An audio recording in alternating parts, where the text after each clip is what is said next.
And welcome back to my Enigmatica 2 Expert playthrough in Minecraft.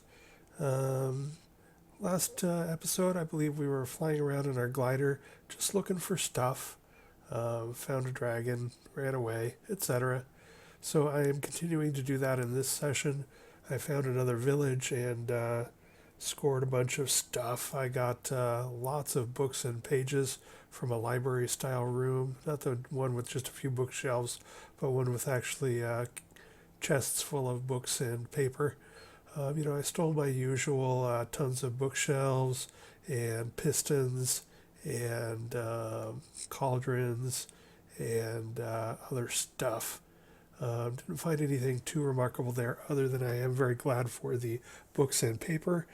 And there were a lot of generous druids in there, so I was able to trade some apples and some seed and some poisoned potatoes and some beetroot. And I even opened one of them up, the most generous of them, by trading enough with him he took both the brown and the red and white mushrooms. And the village happened to be near a magic forest, so I was able to go knock down a couple of those big old giant mushrooms and trade even more. So I got 10 emeralds from my visit to that village, so that was nice. And then I'm flying around some more. One thing I had mentioned last time was that I wanted to start collecting a variety of the Thaumcraft crystals. I already snagged a bunch of white ordo ones from earlier here. When I was flying around, I definitely look for things like these ravines that are open to the sky, because they're a great place to find those. So I thought I would just start the video here. Then we will cut away to, there's a creeper. Then we will cut away and I'll continue to explore and let you know if I find anything new and interesting. Let's kill this guy real quick. But yeah, so just from this one here, I'm going to end up getting some white ones and some yellow ones and some aluminum, and may as well snag this tin because I'm going to need more tin soon. The other nice thing is that, with the slime sling, I can jump back out of here. With the slime boots, I can just jump down in, and with the slime sling, I can just jump back out. So it makes it pretty easy peasy to jump in here, grab a bunch of loot, and get back out.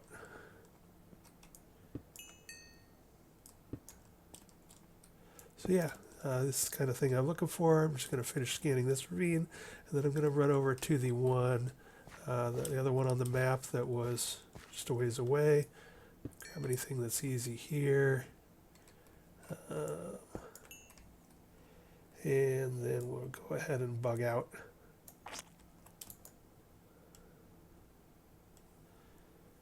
Stay away from the quicksand.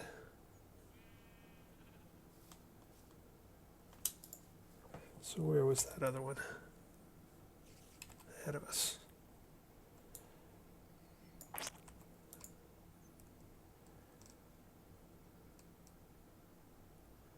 And there it is.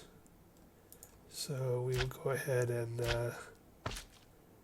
that vein mining took it out of me food-wise, so I'm going to grab some chow.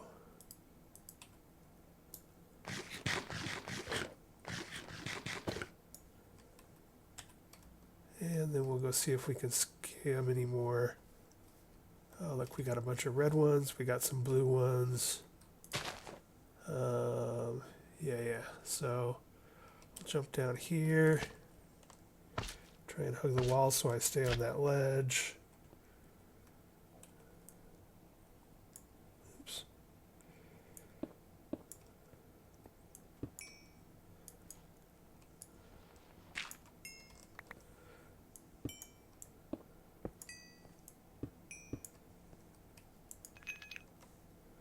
Vein mine those. There was some more around here somewhere. They were down lower. Yes, some more red ones. Stop with the bouncing. Whoa. Go a little crazy with the vein mining there, but hey, lots of stuff here to mine real quick. Getting dark, so we might call it here soon, but let's see, was there anything else I wanted to grab real quick? There's some more yellow ones. Some charged. Oh, I can't quite do those yet.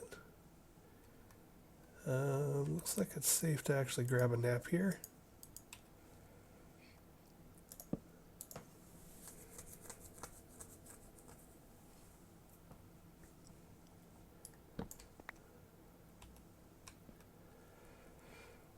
Alrighty, so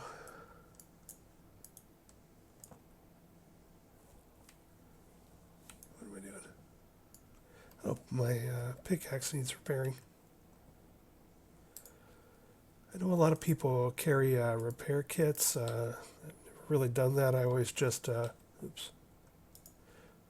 carry around a tool station. Doesn't even need to be a tool forge, just a tool station. Carry that around, carry around whatever your repair stuff is. It's only 2 slots. I mean, I guess I could save myself a slot by having repair kits there, but on the whole, I just go ahead and do it this way.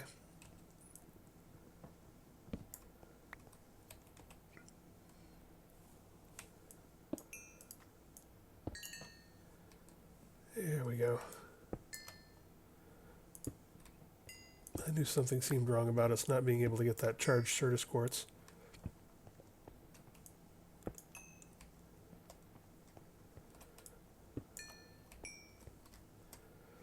So we're just going to grab everything obvious real quick here.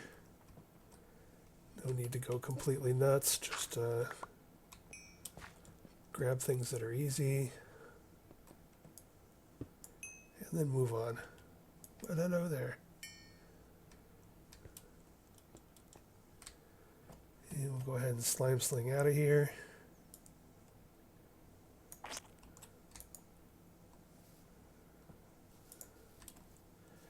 And that's the way I roll. So yeah, I'm continuing to grab. I've grabbed some of the flowers I'm going to need for Botania. I've grabbed a good share of the Thaumcraft crystals that I'm going to need. I'm a little worried that my mining, here's the village I saw, there was no cockatrice, there was no trying to kill me, there was quicksand, which annoyed me, but I only fell in it once. So that was a lovely village. I will come back again. There are all these giant mushrooms here, and the druids there, once you trade a couple times with them, will take mushrooms for emeralds. So that's an easy source of emeralds. We got some marsh region here. So yeah, I'm going to continue on, and I don't want to spend too much time doing this, but I do want to, if anybody is watching this besides me, then I want to just show you how I'm getting all the stuff I get in between episodes where I build stuff.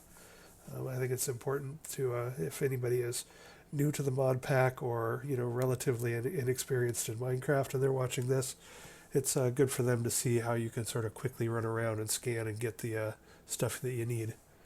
So if we look at the world, there's my fort. We started way off on Hamster Island over here. Out here was where the dragon was. I picked a lot of bamboo out here in this country. So I might just actually teleport back, empty my stuff, and then head out in this direction. Got a birch forest, redwood forest, magical forest. I wouldn't mind finding some mountains and getting some packed ice because I think I'm going to want that. So here's some ice plains up here. So I think I'm going to teleport, empty back, and then head off in this direction. And I'll show you if I find anything interesting. All right, I'm back at my base, and I did pick up 5 of the 6 types of crystals. And when I pulled them out of my Global Traveler case, I got the little ding ding ding information that I had successfully passed the Thaumcraft and Astral Sorcery gates. So here we get some more red velvet cake. So we got that as a reward too. So I think we've got 12 of those now, and they can be used in some upgrade recipes or something in the future. We also had some aquamarine already that we had stolen from some of those little temples. So we're going to get some marble and some more aquamarine. So we finally opened those up, and for this we need to craft a pedal apothecary, and that is, you use the luminous crafting table. So here's another example of the interconnectedness. They do it in the magic ones too. So not only do you have to use machine parts from one industrial tech mod in the others to progress, but here's a case where I have to use the Astral Sorcery Luminous Crafting Table to make my Pedal Apothecary. So anyway, sort of interesting. In one ways, I could see where if you were experienced at all this would just feel sort of grindy and a pain in the ass. But what it does for me as a player is it really forces me to open up and explore a lot of these mods that I either haven't played or I've just barely touched or glossed over or cherry-picked one or two recipes out of without really getting a feel for them. So we got those, and once I got the gates open, you can then of course also come to the starting of the actual quest line here. For Thaumcraft, it's wanting us to now make a Thaumonomicon, some Salus Mundus, and get an oak bookshelf. We have bookshelves, but this one sometimes you need to make sure they're in your inventory after you get it available for it to recognize. And Astral Sorcery, this one we just get to click and claim the book. And that'll let me show you a function of the Astral Sorcery book in case you're not familiar with that mod. The next thing we're going to do is make a rod here. We actually are going to make some Salus Mundus for Thaumcraft anyway. We'll make an extra one and use it to make the rod. This rod has to be done, I think, with starlight. So we have to do that in the floating crystal room until we get our own luminous table. And then we'll want to take the luminous crafting table mats with us too. We'll have a sooty marble, which is just some coal and some marble, and some pieces of marble and a crafting table. So we've got all that, so we'll be able to open that up real quick.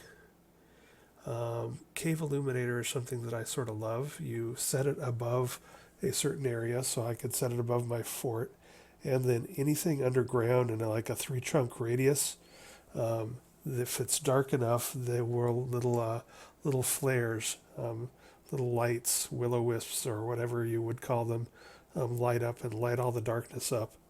And you can take that show on the road. So if you know that you've got a cave system nearby that you want to explore, you can just grab one of these, set it up above ground, wait a little while, come back, and it'll be all lit up for you.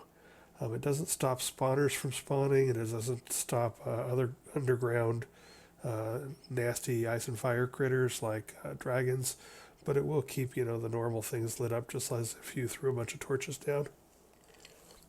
So that's definitely something we want to make.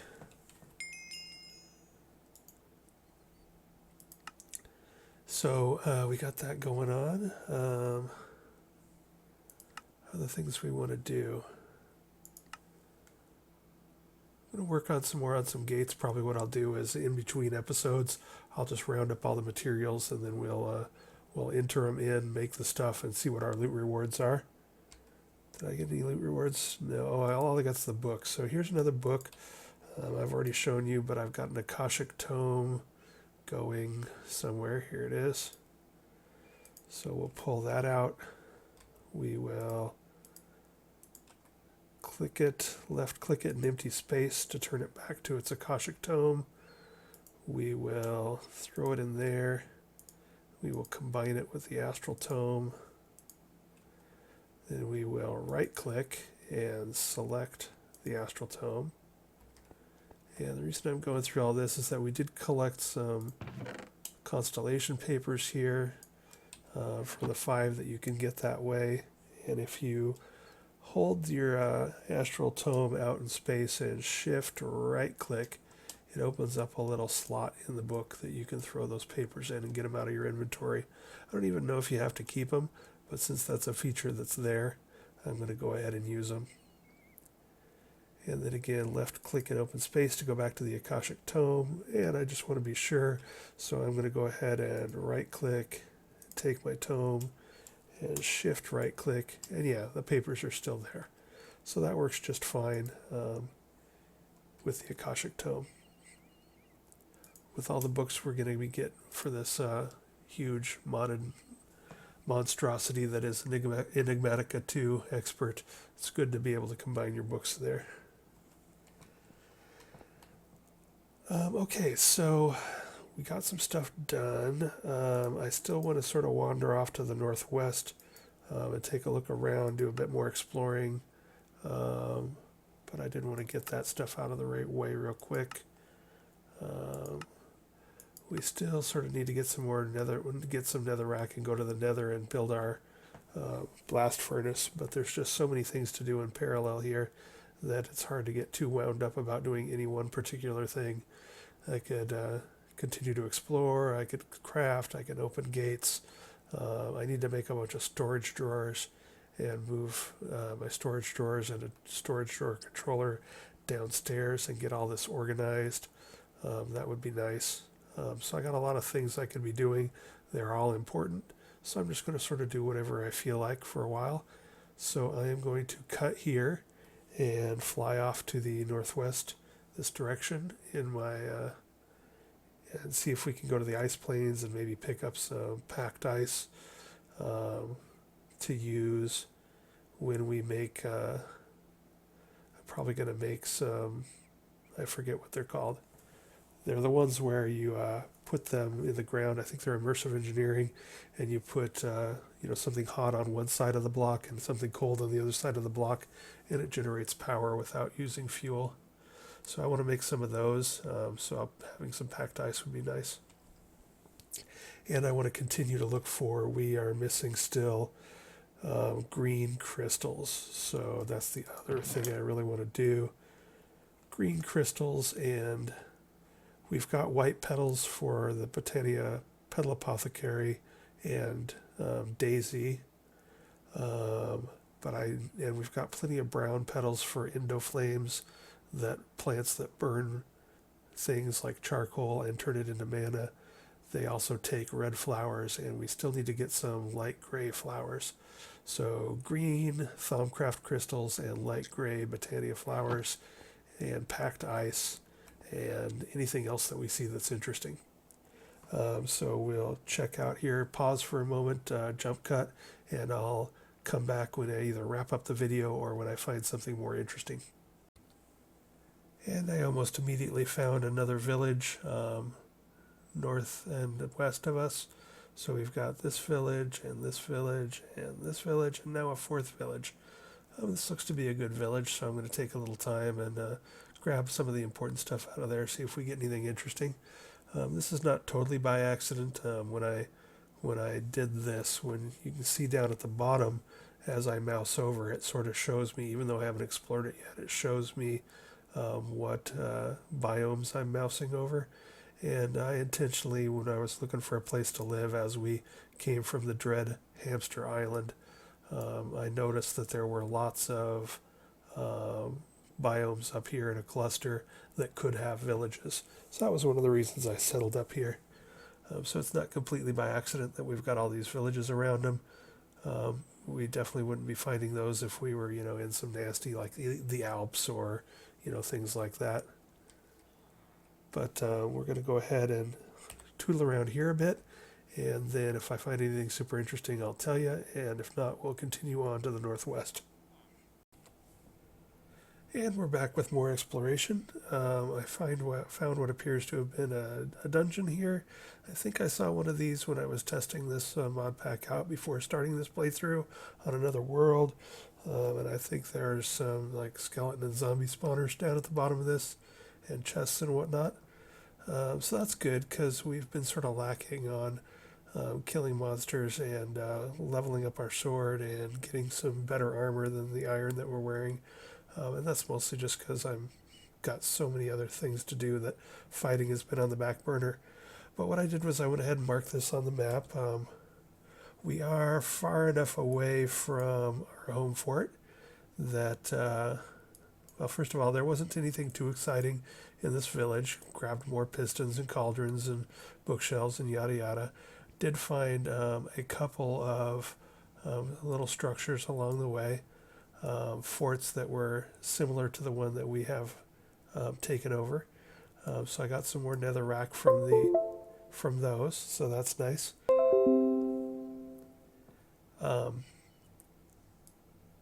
So that's excellent, and we should actually be able to make our blaze furnace just from that netherrack. And so I've marked this, but I'm going to do another thing. You know, I was so excited when we got that reward of Osglow glass block of metal, and what I'm going to do is I'm going to go ahead and change my sword spawn point to right about here. And so now what I can do is, we've been working on forestry, and it turns out that cardboard boxes allow you to basically click on a spawner and encase it in a cardboard box and pick it up and take it somewhere else and take the box off. Those of you who are familiar with Mechanism probably have already used these. This is a new toy for me, so I'm looking forward to trying it out. And it just so turns out there's a variety of ways to make sawdust, most of which we can't do, but it just so happens that one of them is forestry in the carpenter. It's a little bit of water and a log, makes some wood pulp. So now what I can do is I'm going to go a bit further and see if I can pick up some ice, because I'm almost at the snowy regions.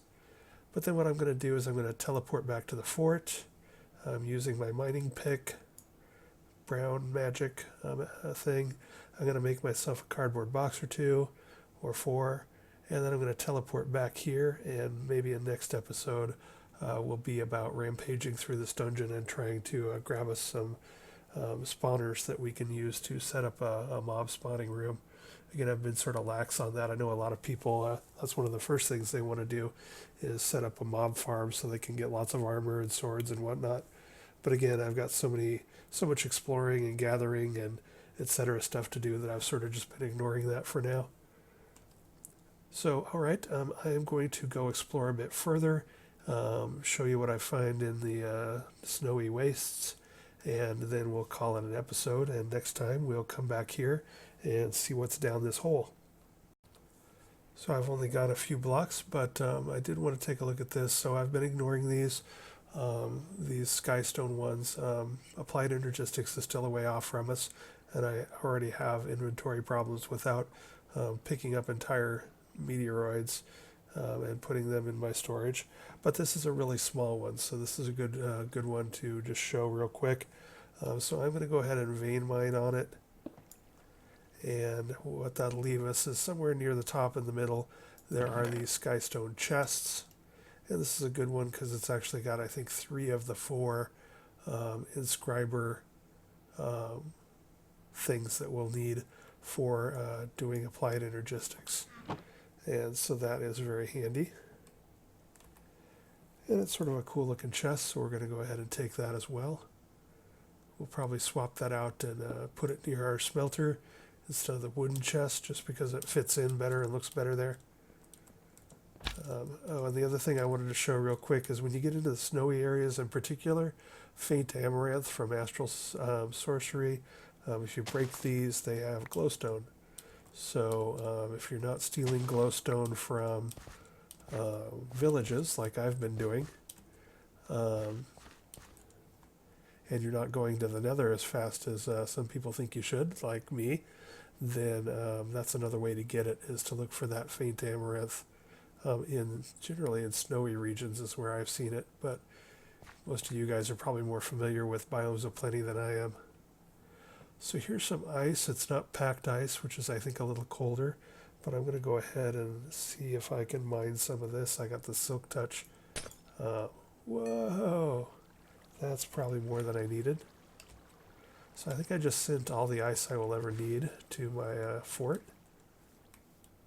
And hey, speaking of things I need, finally I see a light gray flower, so we're going to need, I think, 4 of those No, actually, probably more than four.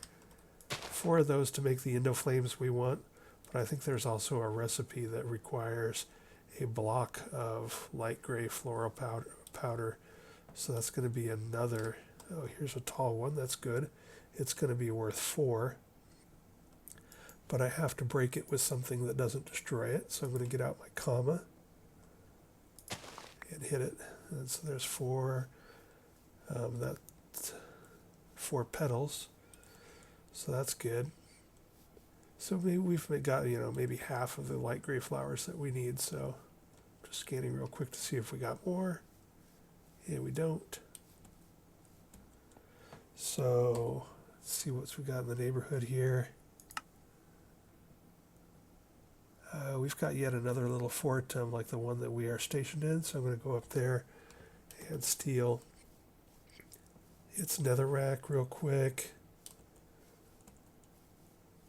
And I'll probably get I'll probably go ahead and get the blast furnace set up in between this episode and the next. Don't want to bore you guys too much with me just sitting around crafting, but I do want to get that going. So there's some netherrack. I think we got enough to make enough nether bricks to do that. Oh, this is one of the ones I've been looking for. An Ender book. You can save waypoints and teleport them for the cost of some experience. I haven't really tried it yet. I saw one in my initial checking out of this mod, but I saved a couple waypoints, but then I decided to move on before I actually used it. Wing Charm, I like those. They basically give you feather fall, so those are nice. Antidote Charm. I think we blew up the one that we have on us when we got attacked by a cockatrice, so it'll be nice to have one of those. So we got some nice loot there. I'm going to go ahead and throw all of this up there. I want to toggle that off. Toggle that off for now. Grab the rest of this food and whatnot.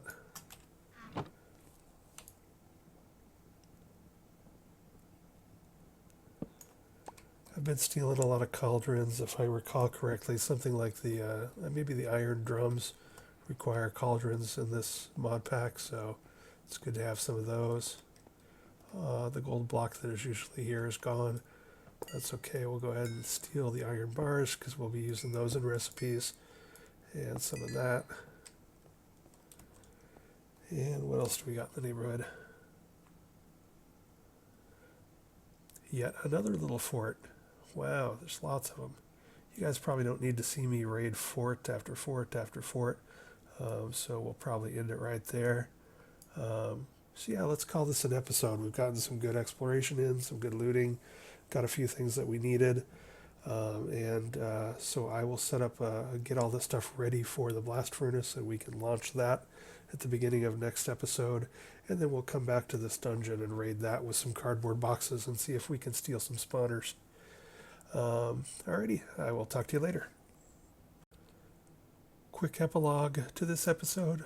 We did run a bit further north and found another floating crystal astral temple, which we looted, and then also found some packed ice.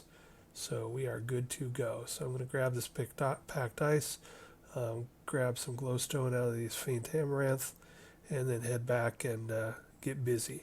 So see you next time.